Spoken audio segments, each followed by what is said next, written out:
Right, hi everyone and welcome to this exclusive series of UCFB Applicant Experiences. Along with much of the UK and the world right now, we're trying to move everything online. So all of our seminars and all of our lectures have been moved online in the past few weeks, and we just want to get you on that experience as well.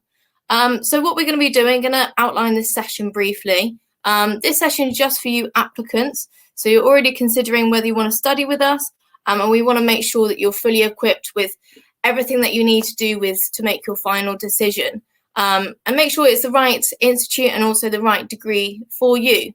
So we'll start off with a quick reminder about why we're at UCFB unique.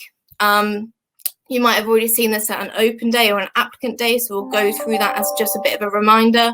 And then we'll get you to give you a first-hand experience of what it's like at UCFB and what we can offer you. But before I begin, so I'd like to give you a few tips about this webinar. On the right-hand side, you can change the viewing screen. So you can change into tiles right hand and see the presentation full screen. And then you can also change or ask questions on the left as well. So please feel free to ask questions throughout the webinar. Will be on hand, and I'll also leave my email address on there as well. So if you have any questions afterwards that you're thinking you want to know more about, please do get in touch. So if we move on, so why UCFB? We do have a unique learning model that probably a lot of you are familiar about. We are only teaching in football, sports and events, where we teach the iconic stadium of Wembley Stadium and also the Etihad up in Manchester. And how we teach it is obviously very different to a lot of other universities and HE institutes. So the classrooms are based inside of Wembley Stadium. And again, some of you may already have been to Wembley or the Etihad and seen that firsthand. We bring in guest speakers and also the networking opportunities. And a bit about how we teach it is sort of, in my opinion, what makes you a better graduate, but also gives you more opportunities for those job interviews because it's very different from other areas.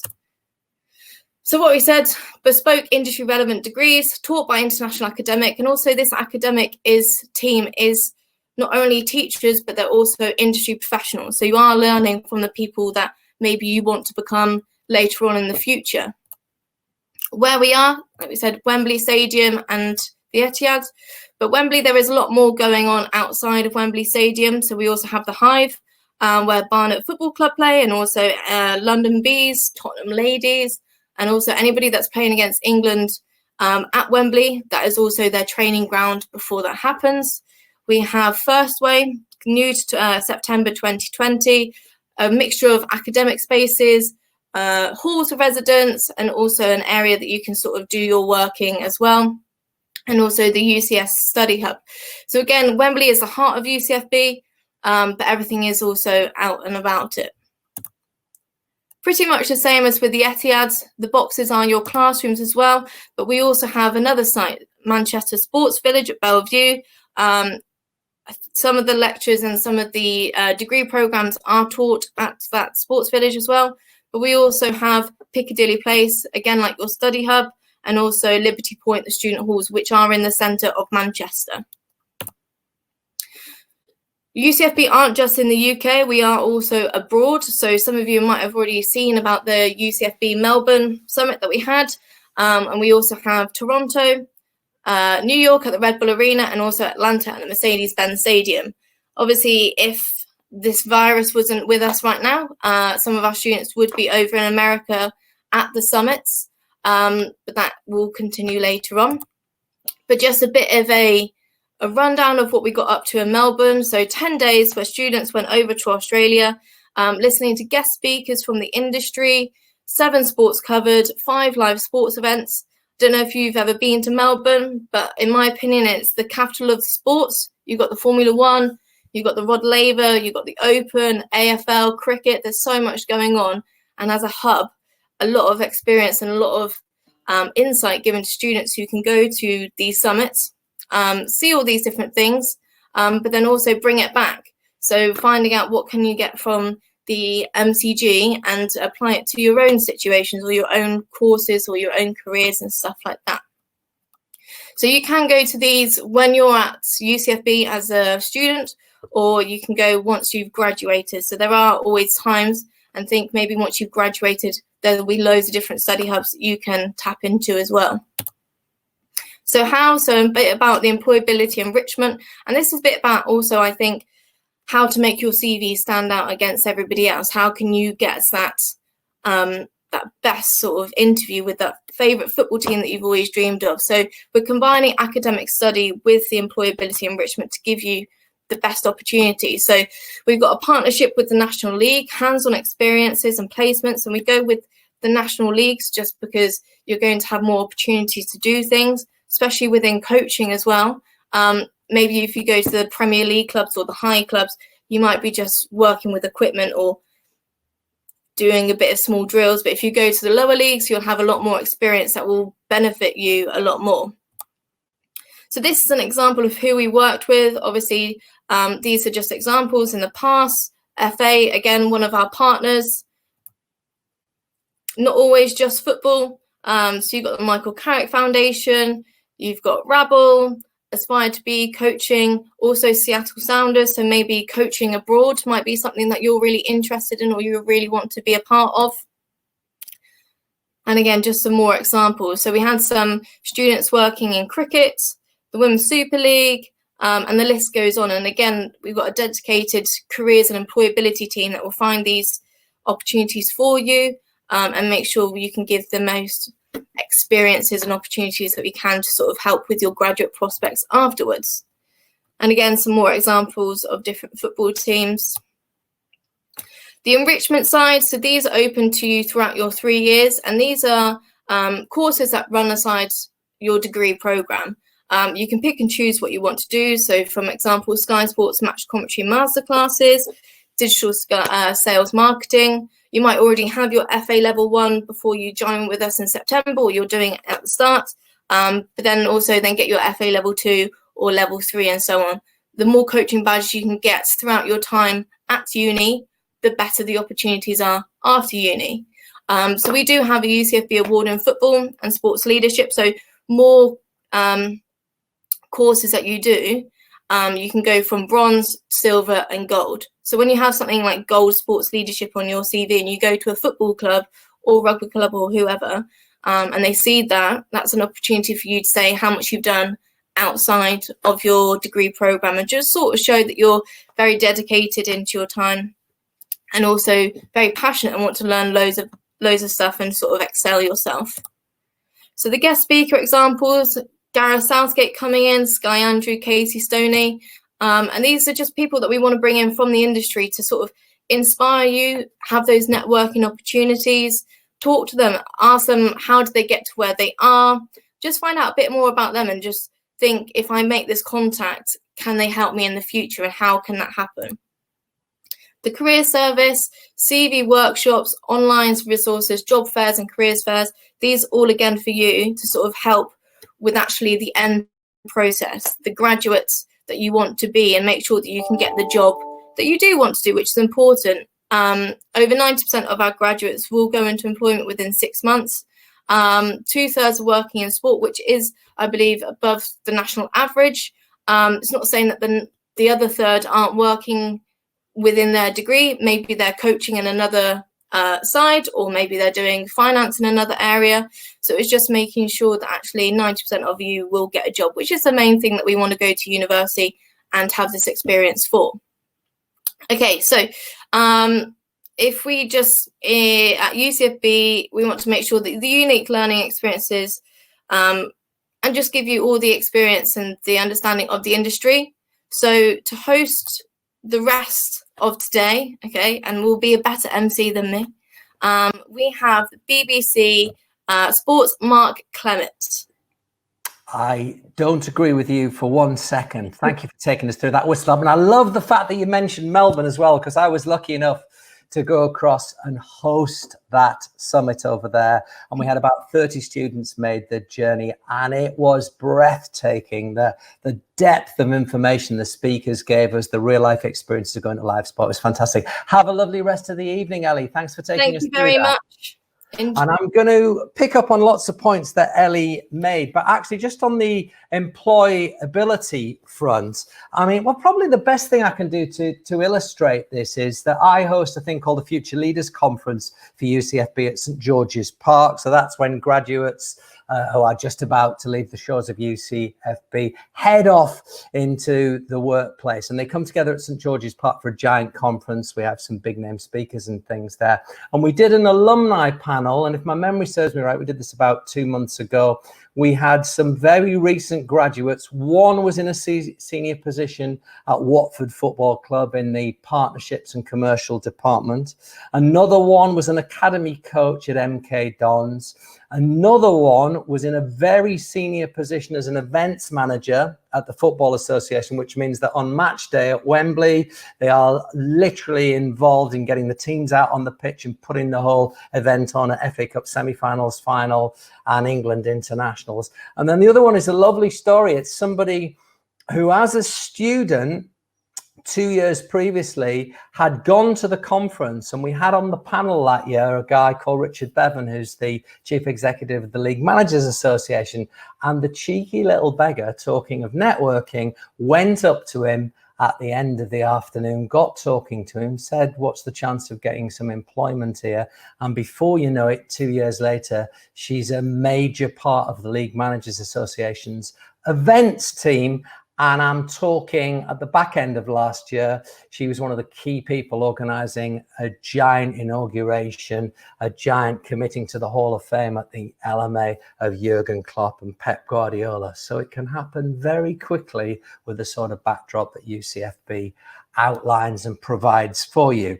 So Ellie's sort of giving you the who, what, where, when, why, how it all slots together. What we're going to do for the rest of this session is just give you a little flavor of how the university do things, give you a little flavor of the added value and the way in which some of their modules work to give you that additional learning. Because throughout the week, we've been talking to people who've already made a sizable dent on the sports industry, already got themselves into positions that a lot of UCFB students aspire to. So on Tuesday, the main focus of our attention was actually my area, media. Yesterday it was business, so that covered finance, marketing, events, and law. If any of those interest you, I think those webinars are available to watch again on repeat. But today we're going to get down to business in the field of coaching. And this is an area that I've seen a heck of a lot. I've been lucky enough to be a broadcaster on BBC Radio 5 Live, the national news and sports station, for the last 20 years. I've been lucky enough to be on national television over the last decade, and I've seen at firsthand the work of coaches. I've developed very good relationships with a lot of the high profile coaches as they stand now through my roles on the Football League show. I spent 6 years going off on match day to games and really getting behind the scenes, through my role on Football Focus, where I go and do a training ground feature. So I've seen the hard work, the dedication. I've seen the attention to detail. I've seen the immense scrutiny and pressure that coaches and managers at the top end of the game in the very public forum are under. But I've also watched closely a lot of the academy coaches. It's a truly selfless role, working on the next generation, trying to improve players and push them through to the next level to try and get opportunities. So I've seen that at firsthand. Part of my portfolio is events hosting. I host things like the Royal Box at Wembley on match day. So things like the Cup final, I'll be hosting that. I do a lot of audiences with some of the legends of the game. And at the same time, I host quite a lot of conferences. And so a few years ago, I got involved in UCFB. Couple of things from me just to start us off, a few tips. I'm a stickler for communication and presentation skills. I believe that whatever you decide to do with your future education over the next few years, when you do get your qualifications, that'll only be the entry ticket to the world of work. Your communication and presentation skills will be crucial. If you can't inspire, if you can't educate, influence, negotiate, then the chances are, except in very rare circumstances, you probably won't achieve your true potential. So I'll push that one in your direction. You'll need to be self-sufficient and resilient. You'll need to be ideas focused. You'll need to push yourself, just like the example of the lady who's now working for the LMA that I gave you. And the other thing is, I believe you need to be a sponge. We're all changing all the time. And I remember when I did one of my first interviews about 20 years ago, I went along to see the future England manager and now past England manager, Steve McLaren. I said, what one bit of advice would you give me? He said, be a sponge wherever you go. Look for inspiration. Suck those little morsels into your sponge and squeeze them out into your glass and then become part of your mix. So I'm setting you all a challenge tonight. Little bit of homework at the end of this. When we've finished, as we go off and do whatever you're going to do as we go into this Easter bank holiday weekend, write down 3 things you'll take away, 3 things you've learned tonight, store them somewhere and see if they're any use to you in the future. I want to mention to you that we are going to wrap up this webinar well in time for 8 o'clock. 8 o'clock Thursday night is when we all pay tribute to our magnificent NHS. So we will have this wrapped up by then. Let me just remind you as well, please, folks, this weekend, I know it's going to be hot outside. Please stay at home.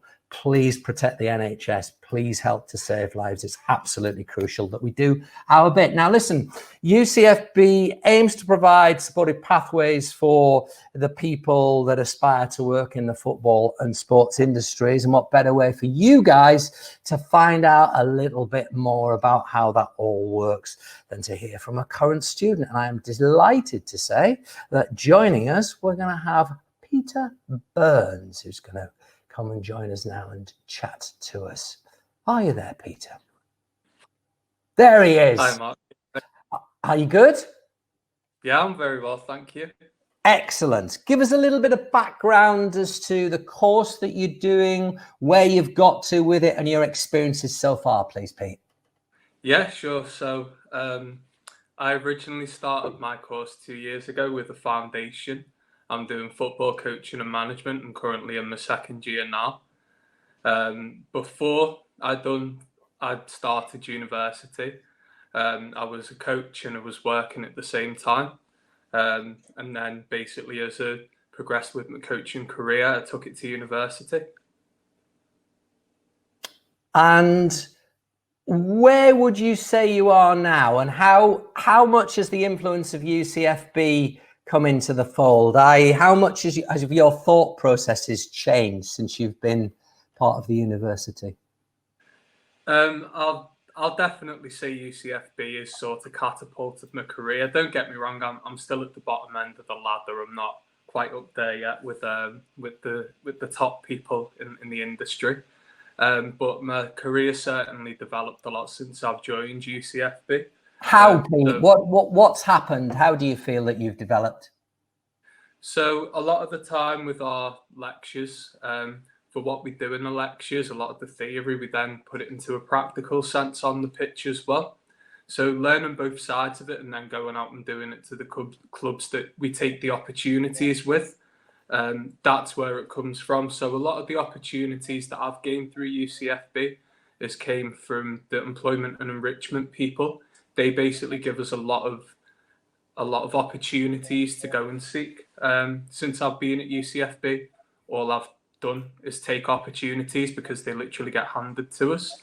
As I've sort of worked my way up the ladder, trying to get to a level where I desire to be, I've had a lot of support off E&E, the lecturers as well, and everybody at UCFB, all the other students. We all communicate with one another, and we might go and watch a training session one night that somebody's doing and they come and see ours and stuff like that.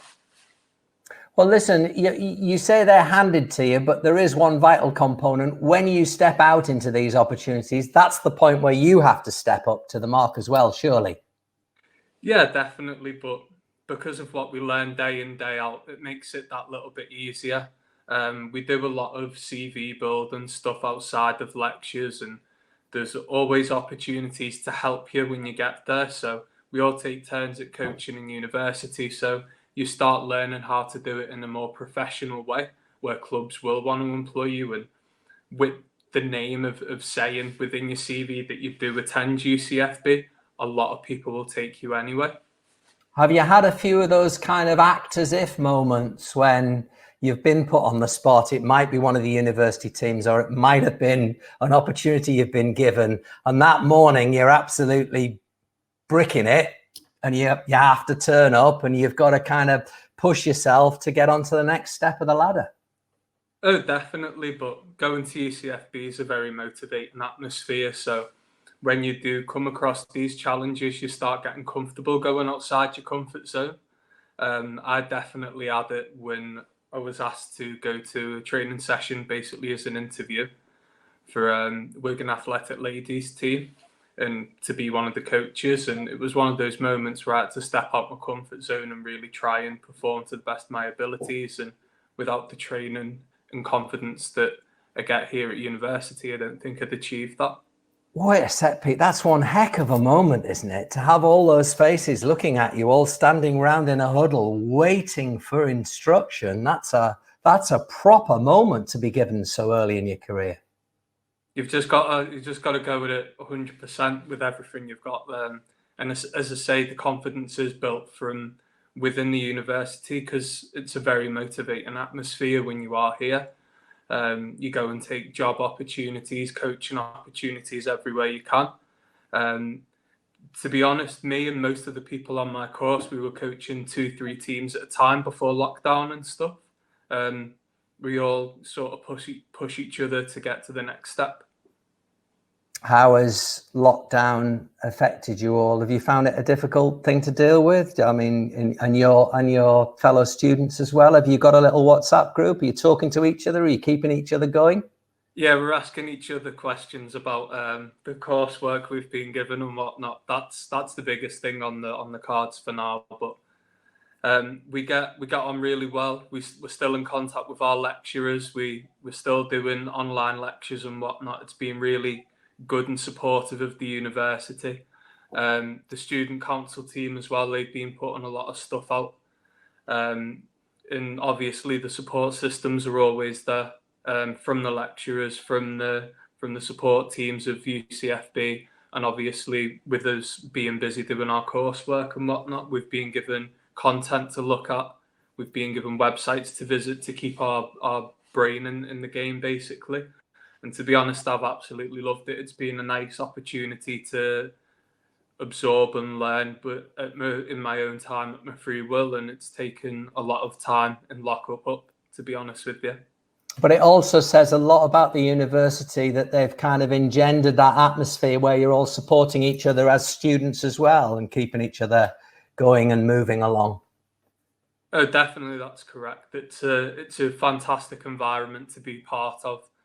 Socially, it's brilliant. Everybody is involved and everybody is engaged within lectures and whatnot, and mixing with other groups, talking to one another, creating new opportunities through practical coaching as well as lecture-based coaching. So it's a fantastic driven atmosphere. And to be honest, if you love football, if that's your motivation to get into it, then this is the best place for it. Now, am I right in thinking you've been rubbing shoulders with the man at the top of the pile currently, Pete? I have done once or twice, yeah. Once or twice, Mr. Jurgen Klopp. Mm-hmm. Tell me more. So, bit of a funny story. So, I've done a lot of speeches and stuff for UCFB before, and I've met the likes of Mick McCarthy and Sam Allardyce, and I've had great in-length talks with them about football. When I met Jurgen Klopp, I was in work. He came in to get his glasses done. Sorry, you were where? I was in work at an optician's from where Jurgen Klopp lives. And he comes into my work, and obviously... Are you a Red? Are you a Liverpool fan? Yeah, I am. So I was stood there starstruck. This is about 3 weeks before Madrid. And he gets his glasses. I made them, he wore them at the final and everything. It was brilliant. Absolutely starstruck. I didn't get to talk to him that much about football. He's a really nice man though, and I got to talk to him about his dog a lot. He's really down to earth person. He's great. Yeah, but do you know what? For me, he is such a brilliant tone setter, and you've told me another couple of things about yourself there, that you do presentations. So maybe what I was saying about the need for good communication, presentation skills, absolutely crucial. But you've just summed up a man who I think is one of the great leaders anywhere in anything. I mean, the way he sets such a brilliant tone and seems to draw everybody with him, and obviously rubbed off on that very personal experience, Pete. Definitely, yeah. You pick a lot of different habits up from different people when you see how they approach situations, and he was just true to himself. And I think that was a really good learning experience. Same with McCarthy. He's another really nice person in a different way. And again, he was very true to himself, very, very happy within himself as well when I met him. Sam Allardyce as well. They were all just very happy, very professional, outgoing, confident people. Yeah, I was going to ask you whether he wears single vision, bifocal or varifocal, but that's probably breaking the optician's oath or something like that. So I better not. There's no GDPR rules around it. There's no GDPR rules around it. But if you really want to know, it was. Go on. What's he wear? What's he wear? It was a multifocal or varifocal, as people call it. Okay, so that's distance, mid view, and close at hand as well. Yeah. Okay. Thanks for sharing that with us. There's a little bit of a surprise you weren't expecting tonight, hey, prospective UCFB students. What does the future hold for you, Pete? Going into third year, getting back coaching at Accrington, Stanley's youth development, getting back coaching at Wigan Athletic, back to work as well, and just keep ploughing through, keep taking opportunities, and push towards getting my UCFB license, as well as a couple of other qualifications, and just keep taking the opportunities and seeing what happens from there. Listen, I've absolutely loved talking to you. Good luck for the future. Hope everything goes well for you. Great to talk to you. And I'm going to introduce now our panel for our final taster session for the week. We're going to delve into the working world of coaches. And actually, the first person I'm going to introduce may well know Pete, because he studied as an undergraduate and then returned for a master's at the UCFB. He's well on his way in his football and sport career as lead academy performance analyst for Accrington Stanley. Chris Hoff is joining us. He's I've got two bald men there, three bald men, all wearing black. How confusing is this going to be? The first face to pop up there has over 15 years coaching experience in grassroots and professional environments. He's worked with Stoke City, Wigan, Man United, now foundation phase lead and under 21s coach for Girls Regional Talent Club for Manchester City. That's Carl Wild there. And looking a little bit different, thankfully with a little bit of hair, an experienced performance analyst turned scout, currently working as academy scout for Manchester United, Danielle Prescott. Chris, you would have bumped it. I mean, Accrington Stanley, that's a small club environment. You'd have bumped into Pete, presumably, at various points? Yeah, I know Pete, know him quite well. He's just started working in our development centres, which we have based around Manchester and East Lancs. Basically, one of the things that, upon graduating from UCFB, both the undergrad and the masters, was upon getting the job at Accrington was trying to provide opportunities for students, not only to help them, but obviously to help myself and the club as well. So providing work placements and internships for coaching and analysis and scouting and a little bit of media as well was something I was keen to kind of start up when I got the job. So Pete's one of the many UCFB students we have working for us at the moment. I mean, that's proper at the coalface, isn't it, at a club like Accrington Stanley? I mean, I know your manager, John Coleman, well. I know his assistant, Jimmy Bell, well. I mean, there's not a lot going around there in terms of facilities. You've properly got to deliver on the resources you've got. Definitely, yeah. It's one of the many challenges you face at a lower league club. Obviously, it's only going to get more difficult with the current situation, but I know everyone at the club, all the way from the first team down to the academy, relishes the challenge and wants to do the best for the club. Danielle, how did you get to where you are now? I actually did an undergraduate degree in sports coaching myself, but for some reason I was always very interested in the statistic, analytical, performance analysis side, and that was kind of the discipline within the coaching sector that I decided to kind of embark upon really and find out a little bit more. I was very fortunate whilst doing my undergraduate degree, so probably similar to what Pete was saying, that I was given opportunities and I relished that really, and I took every opportunity that I could as an undergraduate student. Back then, it was quite a long time ago. In fact, it was that long ago that Bolton were in the Premiership. That's how long it was. You don't look old enough. Everybody says We're that. all thinking it. I felt I had to say it. I've got some ID, so it's fine. I can grab that if you need it. But yeah, that was back in the 2007-8 season, I think it was. And at the time, Bolton were fighting relegation, so I was also lucky enough to get promoted into the first team to help with the analysis there because of what they were going through at the time. Wow. And then luckily, it's just kind of, I fell into a role within academia in terms of teaching on the performance analysis side. And alongside that, I was always kind of making sure that I had my hand in the practitioner side as well, because I feel that that's a massive thing to do really for the students that I'm teaching. You know, I don't want to be the type of person that is telling them what I think is going to happen. I want to be the type of person that is saying this will happen. And because of that, I was fortunate enough to get offered roles at Blackburn, at Preston, and naturally, through being within the industry for about 10 years, I started moving into the progression of talent ID and recruitment. And fortunately now I'm at one of the biggest clubs in the world, doing that within the academy setup at Manchester United. Yeah, well, I can't not pick up on that. I mean, how did that come about? Why do you think you got that opportunity? What did it take to get in there? And how does it feel to be part of a setup like that, particularly one that has again started to push the odd player in the direction of the first team again, with a couple of very high profile examples, obviously? Personally speaking, I think I'm just quite a proactive person. So I would often seek opportunities out, and if they were given to me, I would try and do my best to fulfill that as much as possible, really, and try and pull at things that necessarily weren't as obvious in the opportunity, but pull at what I could to obviously advance and get forward.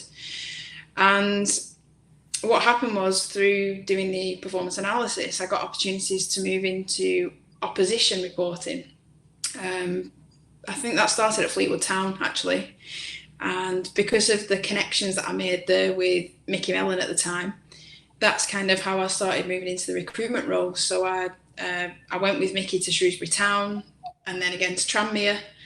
And because of working in academia as well, I'd kind of set up links for students at Manchester United. So as fickle as the football industry is, because, you know, there's no point me denying that, because it is sometimes, it's true what people say, it's all about building the connections and the networks and really trying to encompass that as much as you can and pull on that and use it to your advantage. And I think that's what I've done. And I think I've done quite well to end up at a club that is so established, and I don't think I can get at a better club. And I'm not a Manchester United fan, so I'm not biased, but I don't think I can get any higher than that, really, in terms of a club setting.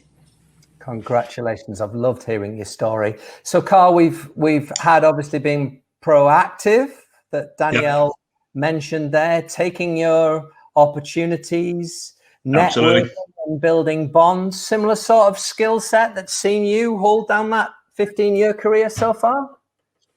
Yeah, absolutely. It's very similar stories to Danielle, and also to what Pete was talking about earlier on as well, in terms of just getting out there, getting as much experience as you can, first of all, and just grasping opportunities whenever you can. So my journey started in grassroots football as well, just building up experience out on the pitch, just doing as much as I can to learn and to develop and improve myself. And then when opportunities came up, just had a go, put myself out there, took myself out of my comfort zone and tried. And obviously, eventually it does pay off.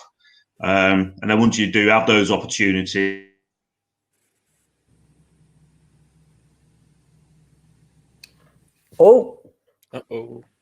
Carl has frozen momentarily. While I'll tell you, if you can hear me, Carl, you have frozen a bit. So I'm going to suggest you might turn your camera off and turn it back on again. While, let me just tell you, because we are in the middle of the coronavirus pandemic, I can tell you, as we are a live webinar, that BuzzFeed UK are reporting that Boris Johnson has just left intensive care. So an important bit of news for the whole country with what's going on. Will you give us a little rundown on your day-to-days, Chris, please? Will you give us a little sort of flavour of exactly what you're doing, when, how? So yeah, sure. As you can imagine, working at a smaller club, you do kind of do a little bit of everything. So although my main job is based around the performance analysis, I also coach an age group. I help try to coordinate a lot of the media and the social media stuff we do at the academy to promote the club in a positive light. Obviously trying to promote the links with UCFB as well. So there's a lot of stuff that you have to do, maybe outside of your comfort zone, like you were talking about earlier. But day-to-day wise, Mondays normally full with meetings, reviewing the weekend's games, organising for the week ahead, whether that's from a coaching perspective or from an analysis point of view. We'll normally rewatch one of the 18s or the 16s games and look at analysing with a group of league coaches before then going to coordinate the group of analysts we have through UCFB to look into the analysis in more detail, whether that's through video, whether it's data, etc. Tuesdays we have the kids in during the evenings, same on Thursday. So Tuesdays and Thursdays, coaching all evening, in the day in the office, doing bits of analysis and coaching, planning, preparation for the weeks ahead.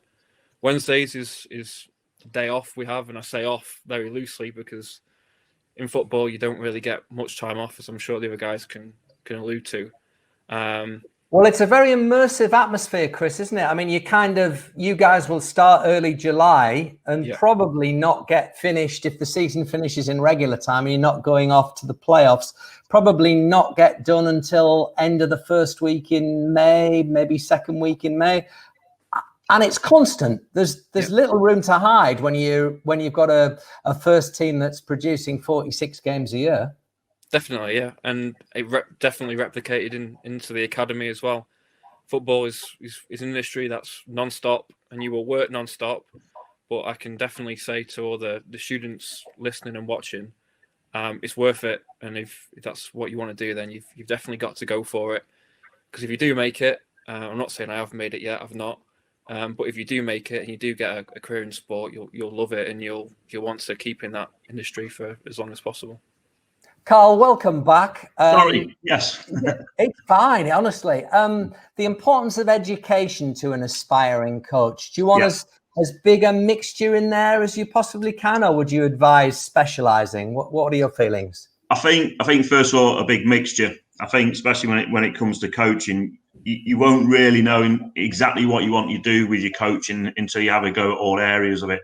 So as I was alluding to before, in my journey, I've worked with different age groups, I've worked with different genders and so forth. So before you actually start wanting to specialise, really just broad education in terms of exactly what it is you want to go and learn and find out about. The way we look at it in terms of coach education at UCFB and coach education in general is we try and split it into two areas. So we very much look at on the pitch, and we very much look at off the pitch as well in terms of the theory side behind it. So when we're on the pitch, we're definitely looking at the how we do it. So there's a lot of work going on with the tutors and so forth to show students exactly how it should look and how you can actually go about things and so forth. And then when we're up in the classroom doing the theory side of it, it's very much the theory behind it in terms of why are we actually doing it. So you get a real understanding of what's behind everything, because it looks quite straightforward at times in terms of coaching when you're out on the pitch and you're working with players and it's that environment. But the majority of it usually is the planning side behind it, and in terms of exactly what it is you want to get out of your session and how you're going to interact with the players and what you want your outcomes to be and so forth. So there's a lot of why, there's a lot of justification behind the planning and so forth. So that's really, really key. And then the main bit is obviously on the pitch and just getting as much experience, and that's key, your education as well. going out and actually applying it yourselves in terms of just getting out on the pitch, working again with different ages, working with different players to try out different things. So yeah, definitely won't specialise too early, or to go out, find out what's best for you, and then once you've found that, then really concentrate on that area. But when you are moving about different genders and different age groups, I mean, the sort of human side that UCFB teach as well is absolutely vital, isn't it? Because you will be encountering all sorts of different types of human beings with different values, belief systems, and you as a coach have to be able to adapt to that. Absolutely. I think a key thing with coaching, as with most jobs, is relationships. The relationships that you build out throughout your coaching career is key. Not only in terms of staff that you're going to be working with, and especially with coaching, you usually work closely with 2 or 3 other members of staff, but obviously the relationships that you build with players, and that's key. And obviously you're going to come across different people constantly in the working environment and on the pitch and in terms of players you're working with. So to actually be able to interact and deal with different people, that's really key. And I think, again, Pete was a great example before in terms of how he's working with different students, keeping in contact with different students, working alongside different students and watching them coach and so forth, and then working in different environments. He's working at Accrington Stanley with the younger kids. He's working with Wigan Athletic in terms of the women's first team down there. So again, that's a really great example of exactly what you should be doing in terms of the early part of your coaching journey. Yeah. And Danielle, I mean, same for you really then, and especially in the role you will see the good sides, the bad sides of coaches, I guess, with the information that you're providing them. They'll have their own ideas, and then you're trying to obviously push the extra bits that you found by getting down into the detail as you analyze all those players. Yeah, I mean, obviously because I the range that I work across is from under 12s to 23s, so it is quite a big range. Wow. And you know, one day I might be asked to go and watch under 23s, and literally the day after it might be under 13. So you can kind of see from a scout perspective, you've got to switch very quickly in terms of the type of things that you're looking for, because they're obviously going to be different. But also within the different clubs and the different category of clubs, you can kind of see the different types of qualities that are coming through with the players. You can see the standout players that are in lower category clubs that potentially could be in Cat 1 or Cat 2 clubs even. So it is quite obvious sometimes to see the players that are put into teams, maybe more from a geographical perspective, because obviously that's where they live, so they feel that's where they should be. But they're kind of playing a little bit below the level sometimes, and it's very obvious to see that in terms of the coaches that are at those clubs based on the categories that they are. Yeah, so it's important to have the bedrock, Danielle. It's important to have the qualifications in place, but then there's a whole new world out there in terms of the extra bits that you have to bolt on, rather like Carl and I was discussing. Definitely. You are literally, not obviously at the moment with what's going on, but working in very close proximity with a lot of these guys. Yeah, and it is quite difficult. I think a lot of it is down to, some of it is you as a person in terms of how you kind of assess things, how you kind of interact with people, and just being able to pick up on certain things. But these are things that you can build up and you can develop, and whether that's through the education platform at UCFB, for example, or whether it is a case of you building these experiences whilst you're outside. And I think Carl mentioned it earlier in terms of you utilising the theory to kind of facilitate the experiences that you are getting outside, and that will just kind of add to everything really, and make you that better all-round coach or scout or whatever role it is you're going to go into. And Carl, I mean, you know, getting your first role and getting your initial qualification, that's just the start. If we take something like the technological advances over the 15 years that you've been involved, they are manyfold, and the world, let alone football's going off in many different directions. So we're constantly evolving. It's a constant journey of self-development too. Oh, absolutely. I mean, it's ever changing constantly. I mean, we always say ourselves, we're learning every day, and I'm learning every day still. I've been in the industry for some time now, but there's never a day that goes by where I'm not learning something new, and whether that's through different. What did you learn today? I've learned to make sure my Wi-Fi is better. Should make sure I've got stronger Wi-Fi. I think that's the first thing we've learned. Well, I wouldn't beat yourself up too much about that. Again, I've just been reading today, so I've been looking at some stuff around in terms of player development within the foundation phase, and it's more about key reminders today for me about just refreshing some stuff. But if you go back to the question, I mean, technologies again. We've learned while we're off, we're still engaging with the players at the moment, so that's really key for us in terms of keeping the girls in some sort of routine and keeping them engaged with the process. So the last couple of weeks, I've been learning loads about Zoom. I've been learning loads about things like Microsoft Teams in terms of how we can actually engage them.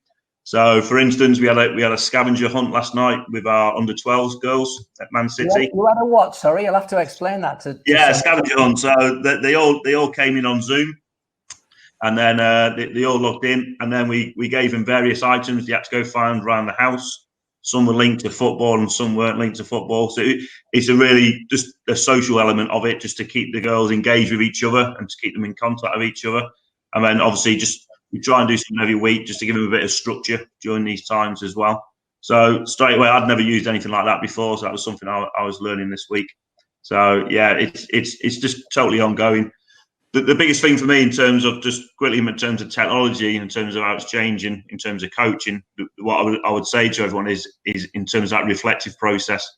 If you can get yourselves filmed and you can actually watch yourself back afterwards, which has just come in the last few years, that's a really good way to reflect in terms of your coaching, to get a real good understanding in terms of what you're doing out on the pitch. Because when you're out on the pitch and you're involved in it, you don't always understand exactly what's happened or what you've done. So to be able to watch yourself back, reflect, can I improve? What did I actually do well? That's key as well. What can I maybe do better? So that's the type of things that's definitely changed over the last few years in terms of coaching. Chris, the current pandemic that's affected, big lockdown, big parts of the world. Our thoughts are obviously with anybody that's been affected. How has it affected you, and how have you adapted? From a coaching perspective, that's all on hold.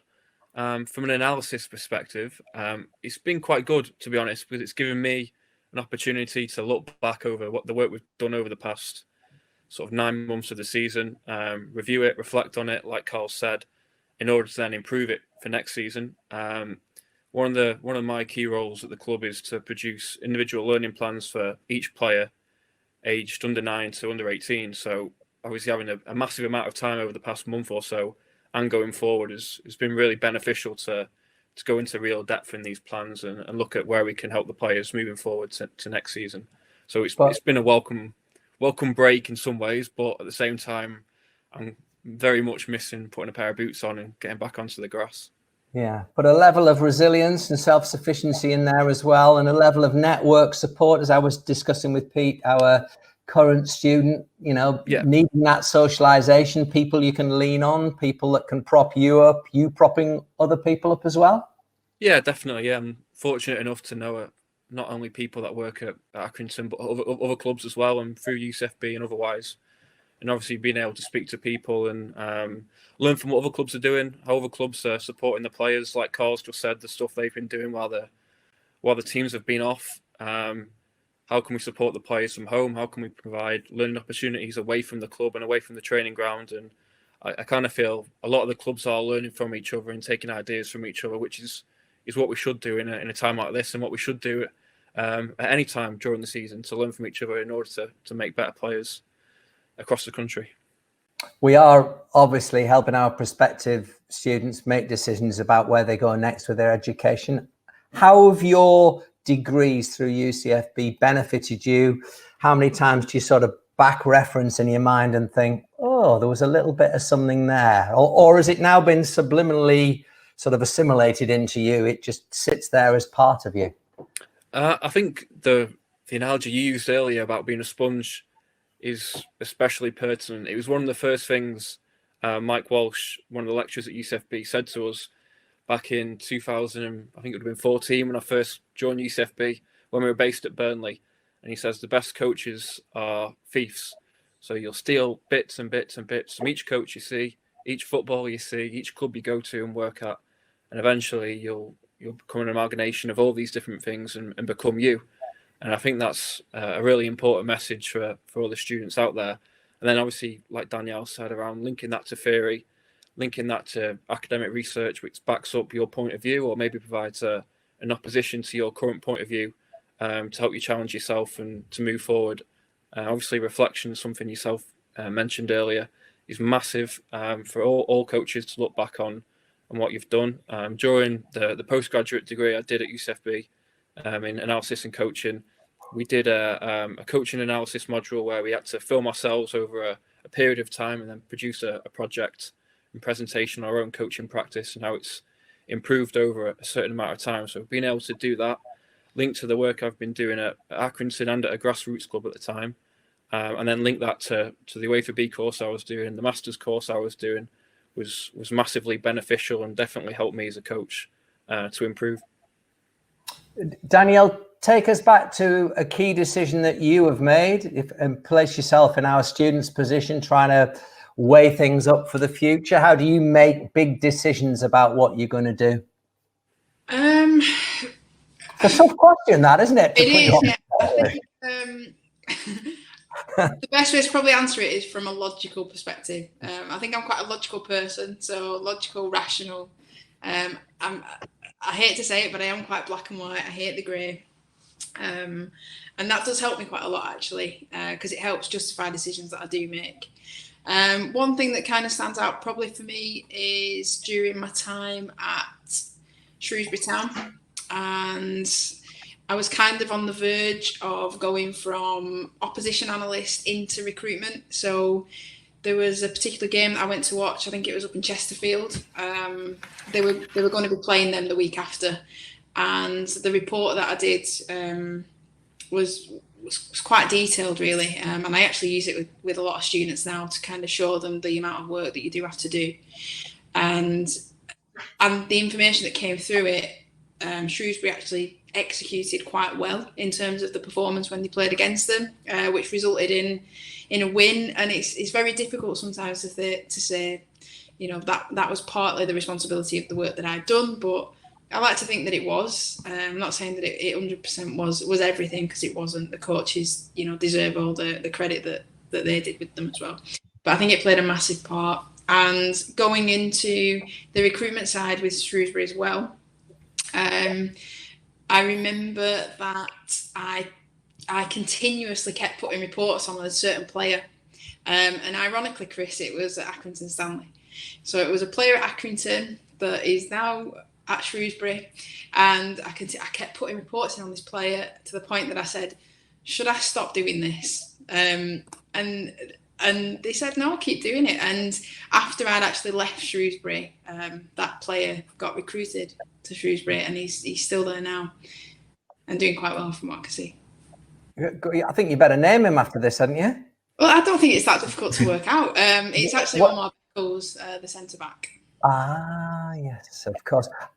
You're right, except if you take an eye off Coley and Jimmy Bell's team too often for 6 months, half the players have changed because everybody's on short-term contracts, with resources, etc. So that's why I needed you to just dig me out and put. I just wasn't sure if I was allowed to do it, so I thought. No, you're more than allowed. Give him as many clues. Sorry, Danielle. I was just saying, give you as many clues. Let you try and suss it out. We can make this a bit more exciting. You gave me a lot, but you know, some people haven't had a lot of work to do for the last 4 weeks. So when the moment comes, we have to go back. I want to wrap things up finally, Carl. Can you give some advice to our students now in this decision that they make? What would your key bits of advice be to our prospective coaches going forward? I think first of all, I think everyone's touched upon the industry is an amazing industry to work in. So I would highly suggest it if you have an interest in football, and if you can get into the industry, then absolutely, it's an absolute treat to work in. First of all, go out and make sure it's right for you. First of all, in terms of coaching or analysts, whatever it is, go and have a go before you come to the university to make sure it's 100% for you. And then once you are here, just jump into the university life, grasp everything that comes along. That is really key. There's so many opportunities in football, and there's so many opportunities with the university. It's just down to them to actually just go and grab them and to really have a go at things. And that's not just outside the university in terms of placements that Pete was talking about, but when you're actually within the university as well, within a lecture or a practical, if there's an opportunity to go and do some coaching within a practice session, jump in, have a go, and it's the best way to learn. You'll get some feedback off your peers, you'll get some feedback off the tutors, and just go and have a go. And then the last bit I would say is look long term, don't think short term. Quite often we want everything straight away, and we look at things and think that might be really difficult, and it might be for a year or two, but for the benefits that it can bring for the rest of your life, for the next 10, 15, 20 years, it is absolutely worth it. So yeah, I know society's like that nowadays, where we want everything straight away, but sometimes you need a little bit of patience and to look a little bit further down the line and see the benefits that can come along. So absolutely, just reinforce that. Yeah, and sometimes pain is short term as well. There was a magnificent interview that Andy Robertson did quite recently at Liverpool, and the reporter said, how is it you keep going for that full 90 minutes? It's one of Jurgen Klopp's favorite sayings. He said, it is only 90 minutes, and in the scale of your entire life, that is a tiny, tiny little pebble in the ocean. Guys, thank you. That's been truly inspirational. I really appreciate you coming and sharing with us. I'm going to let you guys go because I know you, like me, will want to go and pay tribute on your doorsteps or out of your windows to our magnificent NHS. So good luck for the future, and thanks for joining us today, all of you.